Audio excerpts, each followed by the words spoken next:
Ahoj, v minulém videu jsme si společně sestrojili celou konstrukci brožku a teďko se přesuneme na samotnou montáž všech částí dohromady.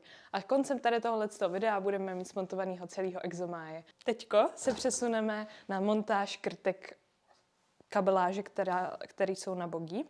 Máme tady celkem 3 a důležitý je dbat na to, aby tady tohle část, kde se kabely spojí, zapadla přesně do místa, který je k tomu určený. Je to takový snížení přesně proto.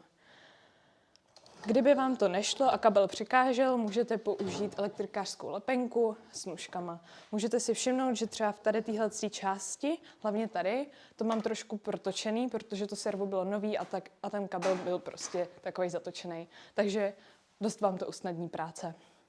Tak jdeme na to.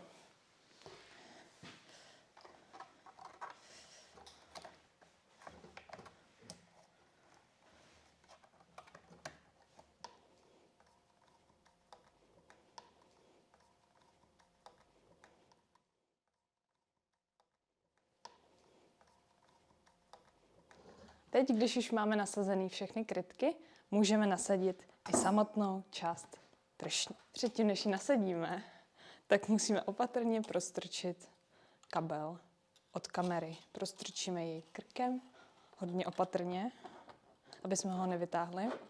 Zasuneme a pojistíme 4 šroubama.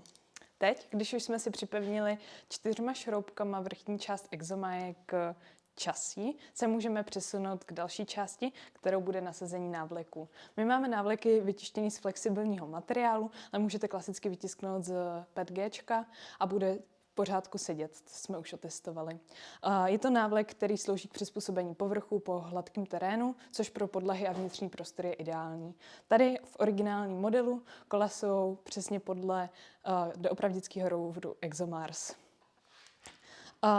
Kola můžeme nasadit 2 způsoby, ale my je budeme nasazovat tím způsobem, že odlišujeme kola na levá a pravá a šipkou by měly směřovat k nám dopředu.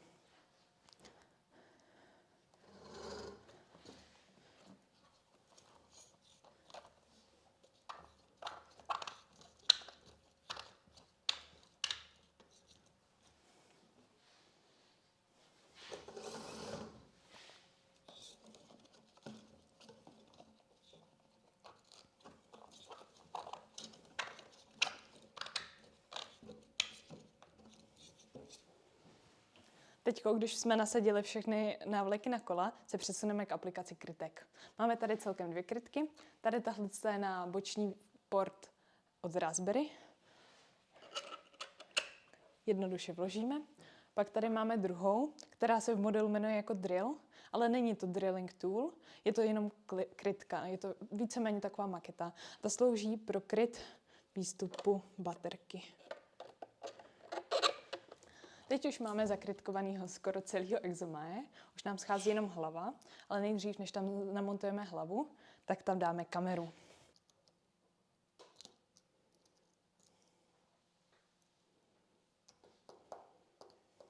Když máme kameru přišroubovanou k držáku, tak půjdeme k jejímu samotnému zapojení. Takže zapojíme si kameru. Máme tu konektor. Je tu táto čierna vecička. Tu musíme vytiahnuť. A teraz zoberieme si kablík. A kontaktami smerom nahor, kamera smerom nahor tiež. Strčíme do konektora a zatlačíme čiernu vecičku dolu. Hej. Teraz môžeme kameru pripevniť.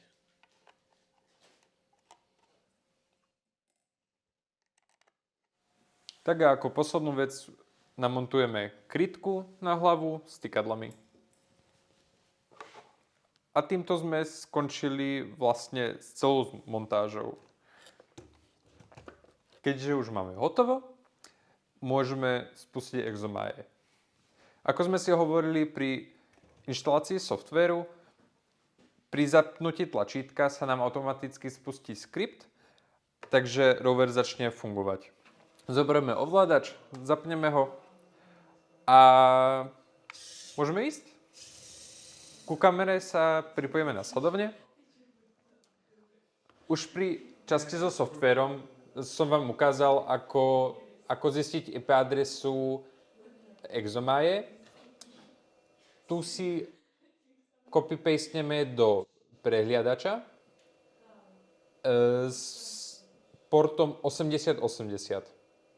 Áno? Takže budete mať vašu IP adresu 2.8080 Enter. Týmto príkazom sa pripojíte na webový server Raspberryčka, na ktorý vysiela video z kamery. Ako môžete vidieť, funguje to. Týmto viete vlastne teoreticky ovládať Exomaje na diaľku. Exomaj sa ovláda tak, že ľavou páčkou, keď hýbete hore a dole, Exomaj sa hýbe dopredu a dozadu. Keď pravú páčku nahnete doprava a doľava, nahnú sa predné a zadné kola do toho smeru a vy môžete zatáčať.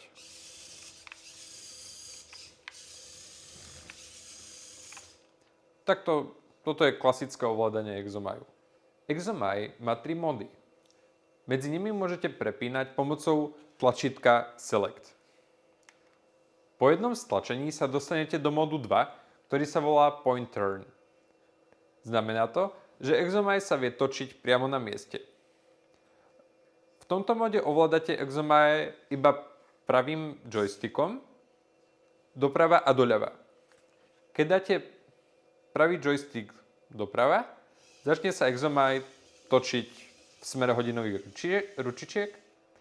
Keď dáte páčku doľava, začne sa točiť Exomaj do druhej strany. Po ďalšom stlačení tlačítka Select sa dostanete do posledného módu, ktorý sa volá Crabbing.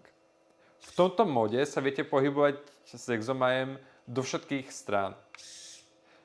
Viete teda natočiť všetky kolá pomocou pravého joysticku a ľavým joystickom sa pohybujete dopredu a dozadu. Takže natočíte a teraz keď dáte ľavú páčku dopredu, tak v tom smere, do ktorého sa kolá natočili, tam pôjde. Ukázali sme si vlastne, ako postaviť celého Exomaje od tej konštrukcie cez elektroniku až po ten samotný software. Ukázali sme si, ako ho ovládať a dúfam, že sa vám všetko podarilo tak ako nám. Děkujeme, že jste s náma vydrželi až do konce a přejeme vám hodně štěstí v objevování dalších planetárních prostorů. Mějte se, ahoj! Ahoj!